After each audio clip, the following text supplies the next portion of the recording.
Bienvenidos a esta segunda temporada de videopodcast Antropos, un espacio que resulta de la creación de comunidades de aprendizaje en donde estudiantes en la ciudad de San Cristóbal de las Casas, Chiapas, se reúnen para compartir sus experiencias de vida, académicas y de investigación.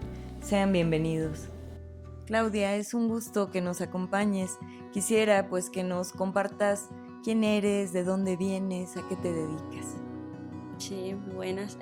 Mi nombre es Claudia Labrada, soy cubana, licenciada en estudios socioculturales y actualmente estoy cursando una maestría sobre diversidad cultural y espacios sociales en el Instituto de Estudios Indígenas en San Cristóbal de las Casas.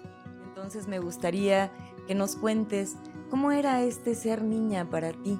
¿Qué sucedía en este mundo en el que te desarrollabas? ¿Cómo eras? ¿Cómo te pensabas? ¿Y en qué cosas soñabas?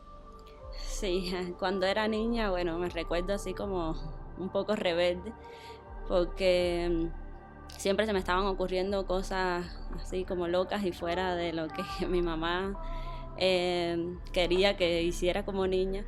Por ejemplo, siempre ganamos como un grupo en la comunidad y andábamos siempre haciendo cosas que supuestamente tenían que hacer los niños, y entonces andábamos en ese desafío, que sí, aprendiendo a jugar pelota, deportes de varones, el trompo, y entonces me gustaba mucho bailar y siempre estaba como haciendo coreografías en la casa, jugando con las muñecas, y también era un poco tímida y me encerraba como en mi pequeño mundo así de imaginación.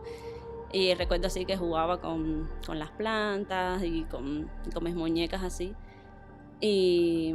Pero sí fui muy feliz porque, pude hacer las cosas que más me gustaban. También me apoyaban mi mamá y mi papá en hacer todas esas cosas, y que pudiera como aprender e incorporar siempre cosas nuevas en el trayecto de mi niñez. ¿Qué de ser niña continúa hoy en tu vida?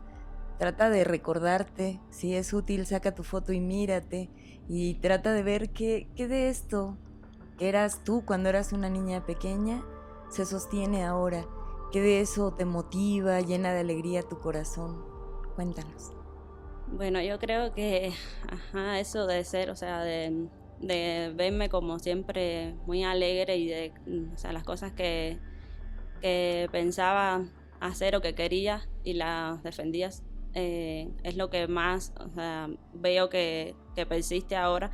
Como me veía hacia de niña, así como en las fiestas alegre, cantando, y me ha pasado mucho aquí, cuando llegué a México, que a veces voy caminando por las calles y escucho música o escucho algo que me identifica con Cuba, y así en el medio de la calle, o me pongo a bailar o a cantar, y las amistades que van conmigo se me quedan mirando así, tú estás loca. Y yo, cuando pienso así, así era yo de niña, y creo que conservarlo, como que me sostiene en lo que soy. ¿Cuándo te diste cuenta que tu mundo era más grande que esta experiencia cercana a la familia? Bueno, creo que todavía estoy en proceso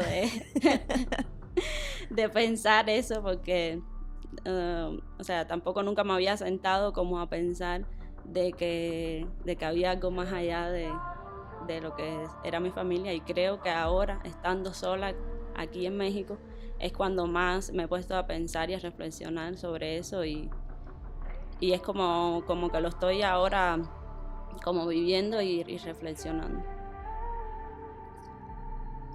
¿Cuál es el motivo por el que tú elegiste una vida vinculada a la formación académica? ¿Por qué elegiste ir a la escuela, considerando que no toda la población estudia? ¿Cuál es el motivo? ¿Qué es lo que te inspira y te guía para elegir esto? Bueno, en mi caso, mi mayor motivación fue mi abuela. Yo vengo de una familia que generalmente, por suerte, no sé si podría decirlo que son afortunados, han estudiado y son académicos, y siempre vi en ellos como esa inspiración de poder llegar a ser también alguien estudiado en la vida. Entonces, o sea, siempre estaba con mi abuela como leyendo y, o sea, me acercaba a ella para hacer las tareas y siempre le decía que quería ser profesional en varias profesiones, porque de niña uno se piensa y se ve de diferentes formas. Y entonces creo que ella fue mi mayor inspiración en que yo estudiara y me hiciera como un profesional. Bueno, ahora cuéntanos qué es lo que te interesa hoy en día estudiar, investigar, a qué te dedicas, cuál es tu tema. Bueno, o sea, empecé mi interés así como tal en la investigación, en la licenciatura, que me proyecté más a lo que era la historia, con mi tema de investigación relacionado con la esclavitud, con la vida cotidiana de los esclavos. Ya de ahí, o sea, desarrollando un poco ese tema, empecé a tocar diferentes aspectos, o sea, religiosos, culturales, que tiene que ver con la formación mía de estudios socioculturales. Y actualmente el tema que estoy desarrollando en la maestría está relacionado con la religión, la religiosidad popular, la devoción. Y para no, o sea, ya estando aquí en la maestría, también quise incorporar como esos conocimientos que traía de Cuba, que también creo que me distinguen un poco dentro del posgrado, o sea, como soy extranjera, esa visión de algo diferente y algo nuevo que también les puede aportar a los profesores y a mis compañeros de la maestría. Y entonces estoy enfocada en el tema religioso en Cuba y en México. ¿Y qué es lo que quieres conocer de este tema religioso? Porque es amplísimo y además es un tema transversal, ya que casi toda la humanidad tiene una religión. Pero tú, de todo esto, ¿qué es lo que quieres mirar y por qué es importante para ti? Sí, o sea, me voy a enfocar específicamente en la devoción popular, pero a través de la comparación, o sea, en México con la Virgen de Guadalupe como símbolo de la mexicanidad, y en Cuba con la Virgen de la Caridad del Cobre, que es considerada la patrona de Cuba, ya que ellas son como, o sea, como la imagen representativa de estas dos naciones, y cómo se mira y se percibe esta devoción en ambos contextos. Bueno, ya enfocado específicamente, para no hacerlo tan amplio, en San Cristóbal de las Casas, y en el caso de Cuba en Artemisa, que es el municipio donde yo pertenezco. ¿Y cómo te ha resultado? ¿Qué dificultades has encontrado en este proceso de investigación? ¿Qué es eso?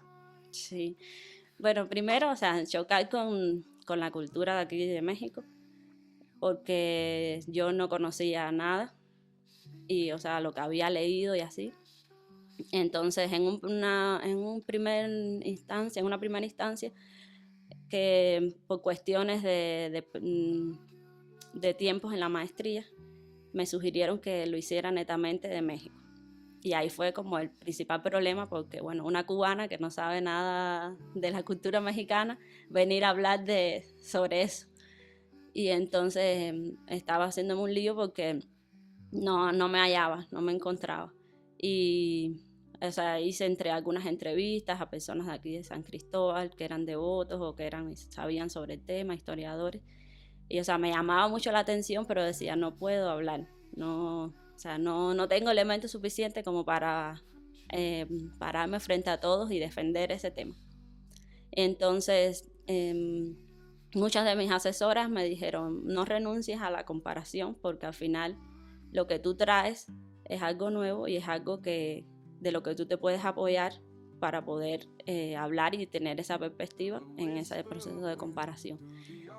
Y entonces ya ahí fue como tomar un respiro y decir, bueno, es cierto, si yo estoy clara en lo que sé de Cuba y es lo que yo quiero proyectar y es lo novedoso que yo veo de mi investigación, entonces en la comparación y en lo que yo pueda establecer de elementos que vean en común de lo que yo sé y de lo que estoy aprendiendo aquí, entonces es lo que voy a desarrollar. Y entonces eso fue como el primer choque, pero ya al tener clara la idea de lo que iba a hacer, entonces ya como empezó a fluir como este proceso de conocimiento y ya empecé como a atraparme en el proceso de investigación, a acercarme incluso cuando me acerco a las posibles personas que voy a entrevistar o que voy a hacer observación con ellas, porque voy a específicamente voy a dejar la mirada de la devoción en las mujeres, que también eso fue otro elemento que me llamó mucho la atención, cómo se vive la devoción solo en las mujeres en Cuba, que sí es muy como significativo que sean las mujeres las mayores devotas hacia esa Virgen. Entonces, cómo se ve aquí en San Cristóbal de las Casas, que también en muchas ocasiones me decían que los hombres también eran un número significativo de devotos, pero me voy a enfocar solo en lo que son las mujeres. Y entonces ya poder hacer esa comparación de estos elementos que pueda haber en ese proceso de ritualidad y espiritualidad que como lo vivo. ¿Esto qué tú quisieras que pase con tu investigación? Bueno, creo que bueno, uno siempre piensa cuando investiga en que lo publiquen o así, pero yo creo que, o sea, más bien ahora que lo estoy viviendo como el proceso de trabajo de campo y así, creo que lo que más me motiva y creo que al final es el resultado que quiero esperar cuando culmine la investigación, es que, por ejemplo, las mujeres a las cuales voy a entrevistar y con las cuales voy a acompañar en el proceso, o sea, reflexionen y piensen y como incorporen conocimientos nuevos que hasta ahora no lo tenían contemplados y que a lo mejor en este proceso de pláticas y entrevistas van repensando y van planteándose cosas nuevas, y creo que eso sería como algo satisfactorio para mí de todo, de la investigación. También me gustaría un poco que nos cuentes, platícanos tal vez un poco de Cuba.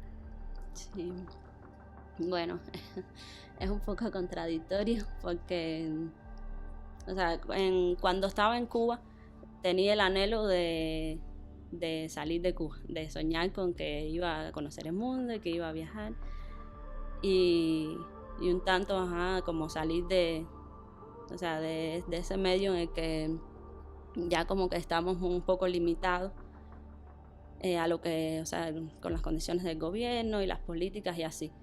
Y, o sea, cuando logro salir me supone una súper contradicción, porque estando aquí ya, o sea, ya pienso a Cuba con los problemas y con las cosas que pensaba de forma negativa estando allá, pero con cierta nostalgia y añoranza, y o sea, ya como reafirmándome de que sí es mi país y que sí hay cosas súper buenas y que la cultura va dentro de nosotros aunque estemos lejos, y o sea, y eso me ha llevado como a posicionarme un poco de sí, o sea, quiero soñar con estar en otros países, con superarme y con lo demás, pero sigo siendo cubana y, o sea, donde quiera que esté, me posiciono a defender, o sea, mi cultura, mi tradición y mis ideas, y eso creo que ha sido como una experiencia que no tenía contemplada y que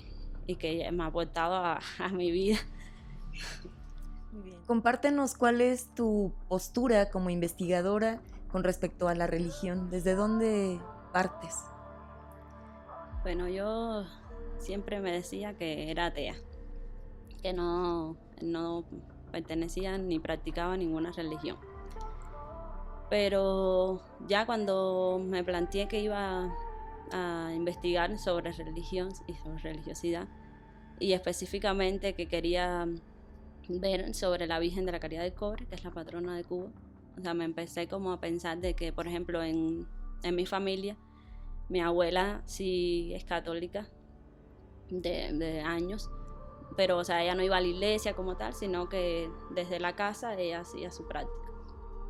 Y recuerdo que, sobre todo cuando yo me embaracé, recuerdo que ella siempre estaba orando por mí, me hacía rezos en la barriga, y un poco el sincretismo que se vive en Cuba con la religión yoruba, que se hacen como una comparación entre la Virgen de la Caridad del Cobre y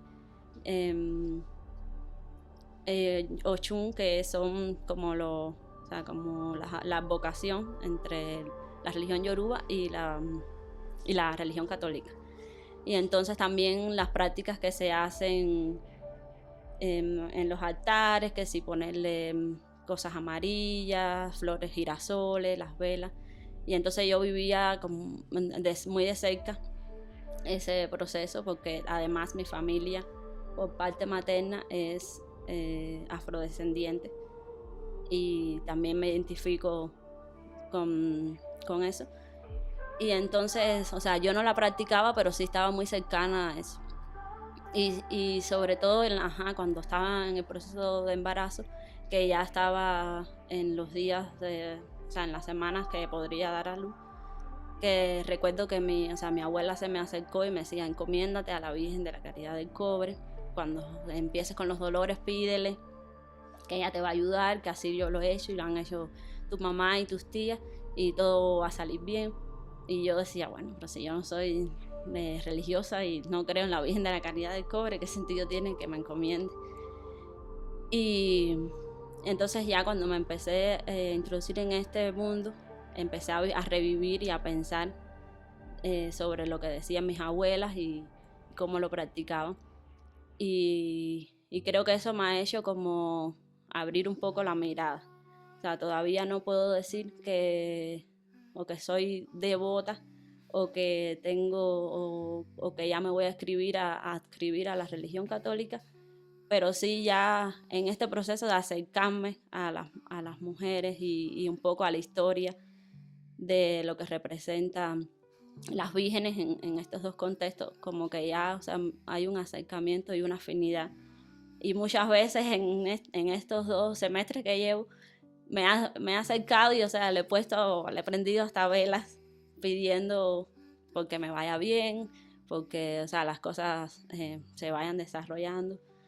Y creo que eso ha sido muy bueno, porque en este proceso que finalice, creo que voy a tener como otra mirada a la cual estaba cerrada o que tenía una posición un poco alejada. Y creo que sí, que verlo, o sea, sentirlo, involucrarme, me ha hecho como expandirme en ese sentido y tener como la mente un poco más abierta en relación a la fe, a la religión, a la devoción, sobre todo. ¿Qué has pensado? ¿Cómo te vas a acercar a esto para conocer pues todo el ritual que se hace en torno a? Sí, bueno, desde que empecé la maestría, empecé como a pensar en cómo le voy a hacer para acercarme a las personas y a identificar las familias que son devotas, las mujeres que planeo entrevistar.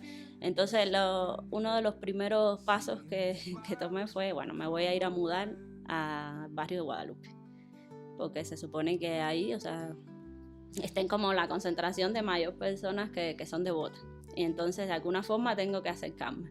Entonces me mudé al barrio de Guadalupe, estuve como 2 meses viviendo allá y sí me funcionó, porque mi casera es relativamente joven y hicimos como buena amistad, y ahí mediante ella yo empecé, bueno, a hablarle de mi investigación y le dije que si conocía personas, mujeres que me pudiera contactar, y así hice como una red y son a las personas que ya tengo identificadas que me voy a acercar. Y bueno, justamente cuando empezaron las fiestas, el día 29 que empezaron, me acerqué y ya, o sea, me abrieron las puertas, me dijeron que sí, que participara junto con ellos cuando pusieron los altares, o sea, ahora que empezaron las novenas, me invitaron a los rezos, a ver cómo lo practican, que se va a hacer el día 12, que es como la fiesta mayor. Y además de eso, bueno, acercándome a la iglesia, caminando en las calles y viendo, pues, sobre todo lo de las peregrinaciones, los antorchistas, y yo así con mi celular filmando todo, apuntando, entrando a la iglesia y a las misas. Y así ha sido un poco el acercamiento que he tenido para la investigación.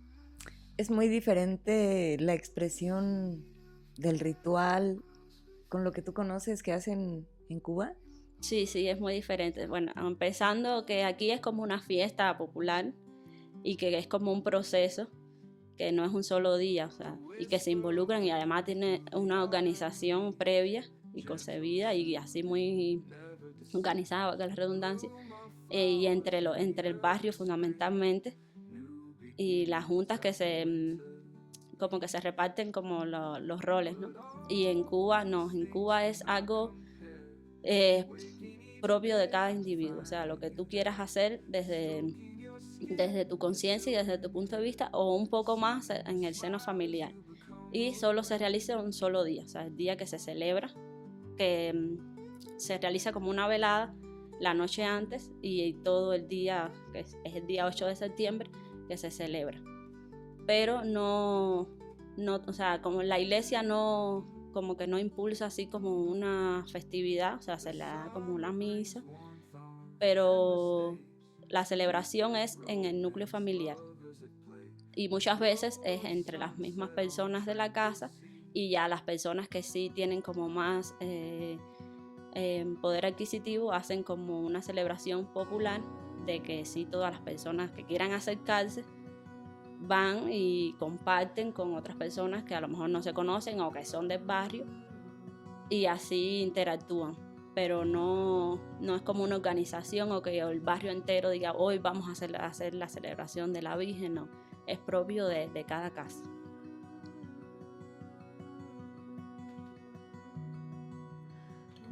Bueno, mi vida espiritual, es que esta pregunta está difícil. Bueno, yo siempre me he considerado atea, pero sí respeto mucho y defiendo el sentido de la fe. La fe en lo que sea que las personas se la pongan o quieran adjudicarle. Porque, por ejemplo, desde mi experiencia, muchas veces he pensado en que sí, o sea, no estoy de acuerdo en que hay un Dios todopoderoso, en que hay una creación como la explica la Biblia, pero sí creo no en el destino, pero como que hay cosas más allá que nos guían y que a veces determinan las cosas que nos pasan en la vida. Y en mi caso específicamente soy muy dada así como a la naturaleza, o sea, el entorno natural y que estamos como entrelazados y unidos con algo que está afuera y que nos está observando y que nos está viendo y que nos encamina y que nos hace como que estamos vivos. Y que a veces se siente como, como que estamos aquí, pero ya estuvimos en otro tiempo y como que es esa, o sea, como que se refleja en la vida que estamos teniendo ahora. Y eso es lo que pienso. ¿Qué es ese algo que tú quieres encontrar en este proceso de comparar las dos expresiones en diferentes países y en diferentes cosmovisiones? Bueno, al inicio cuando estaba como planteándome el tema, cuando quería ver la devoción, o sea, cómo vive cada sujeto, o sea, en su interior y en su subjetividad, este proceso de ritualidad.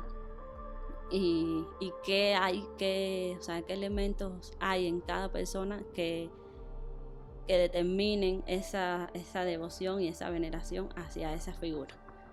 Ahora con un poquito más, que he indagado más, he estudiado más y que he hecho como un enfoque más específico, creo que estoy como replanteándome y creo que más bien, o sea, lo que quiero encontrar, y por eso es que específicamente me estoy enfocando en las mujeres, desde mi experiencia como madre y desde mi experiencia con mi madre, con mis abuelas, cómo las mujeres ven y perciben en estas figuras religiosas esos elementos que las hacen ser devotas. Y, y otro de los puntos también es, siendo estas figuras religiosas, la Virgen de la Caridad del Cobre y la Virgen de Guadalupe, representación de la maternidad, de la feminidad, y cómo son en este discurso narrativo aparecidas justamente a hombres, cómo ven las mujeres, cómo se identifican ante esta posición, ya que justamente las ven como esposas, como un modelo de esposas, madre y patrona, o sea, cuidadora de sus hijos, cómo se identifican y qué hace que tengan esta devoción y esta veneración, y que además se lo transmitan de generación a generación, porque generalmente dentro del núcleo familiar la mujer, las madres son las que están, o sea, las que incentivan a que sus hijos vayan a la iglesia, a que sean devotos, a que continúen la práctica. Y creo que eso es lo que quiero encontrar específicamente. Bueno, ya nos platicaste cómo fue tu ser niña, cómo es un poco tu presente, cómo te imaginas tu futuro y cómo sueñas, cómo anhelas que sea el camino de la humanidad. Bueno, mi futuro, o sea, yo me imagino siendo lo más feliz posible en lo que decida hacer que más felicidad me dé. O sea, ahora en este proceso, culminando mi maestría, graduándome y posiblemente, o sea, viendo la posibilidad de continuar en un doctorado en temas también, puede ser religiosos o también relacionado con la esclavitud, que también es un tema que me llama mucho la atención. Y, o sea, sin dejar atrás también lo que he aprendido de Cuba, y creo que eso podría ser como una vía también de seguir como aportando cosas nuevas, porque finalmente, o sea, si me voy a quedar en México, estaré más años, estaré aprendiendo de la cultura de aquí y poder enriquecerme, pero también poder aportar de lo que sé a o sea, mis compañeros o en los diferentes caminos en los cuales me proyecte. Y bueno, futuro de la humanidad, espero que las personas también un poco sean felices y que aprendan a respetar y a vivir en comunidad, y como, o sea, para poder interactuar de forma más armónica y poder cuidar un poquito de lo que nos queda en este momento. Muchas gracias, Claudia. Bueno, para terminar, no sé si te gustaría compartir una reflexión, algo que yo no te haya preguntado, que tú quisieras compartir a todas las personas que nos escuchan. Sí, hay una anécdota que me gusta mucho contar, que relacionada con las primeras semanas que estuve aquí en San Cristóbal de las Casas y que empecé a interactuar con los compañeros de la maestría. Primero, relacionado con el tema del racismo, que era algo que un poco nuevo para mí y bueno, y para los compañeros cubanos que llegaron a la maestría, porque bueno, lógicamente en Cuba se habla de racismo, pero no hay esta percepción porque no existen comunidades originarias, o sea, ya los primeros, o sea, los pueblos originarios de Cuba se extinguieron cuando la colonización, y ya solo, o sea, lo que queda es de legado de los españoles y de los negros esclavos. Y por supuesto en algunos sectores en la actualidad sí se ve el racismo en relación con las personas de color, pero no es tan marcado, o sea, ya no tiene esa connotación como en San Cristóbal de las Casas. Entonces cuando llegamos aquí en la maestría, hay dos compañeras que son de pueblos originarios, una de Chamula y otra de Huistán. Y entonces nosotros lógicamente desde el respeto, desde la admiración, porque desde mi punto de vista, o sea, las admiraba por todo ese legado, porque todavía hablan su lengua, o sea, solcil. Y entonces ellas, cuando, o sea, en las primeras clases que empezamos a hablar y a compartir de su historia, empezaban a hablar como del, o sea, Cashland, nos decía mucho Cashland, y nos miraban. Y entonces O sea, yo un poco como que como decía, ¿por qué me está diciendo cashlana si yo no le he hecho nada? Y yo no, o sea, ya la colonización pasó, yo no tengo nada que ver con eso. Y entonces no entendíamos y incluso nos ofendíamos cuando hablaban de esos temas. Y justamente cuando se estaba haciendo una de las celebraciones principales en Chamula, ella nos invitó a que fuéramos a su casa a vivir la experiencia y a quedarnos con ellas y a ver cómo era todo el proceso. Y bueno, yo acepté y nos fuimos.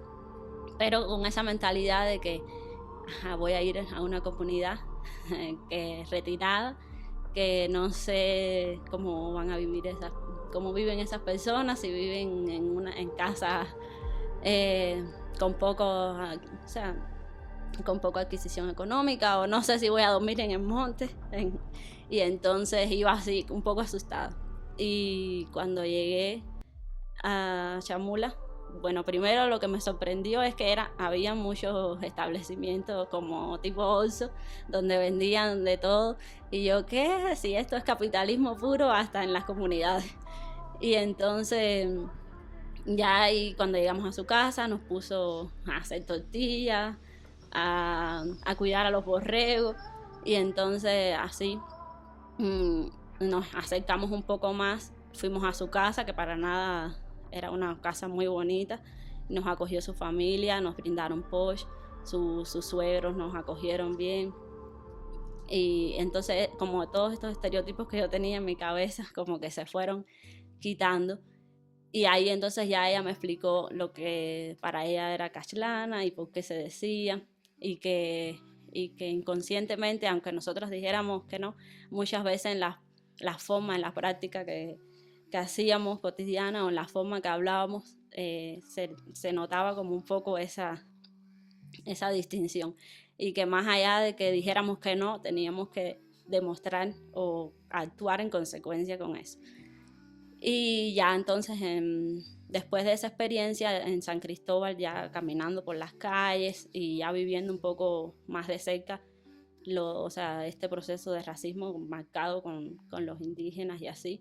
Y entonces yo pensaba, es un reto para mí que me miran como persona blanca, como persona extranjera, poder posicionarme y poder como plantearme de que no soy racista, de que no de que no los discrimino y que no estoy en esa posición en la que ellos me ven, y qué voy a hacer para que no me vean así.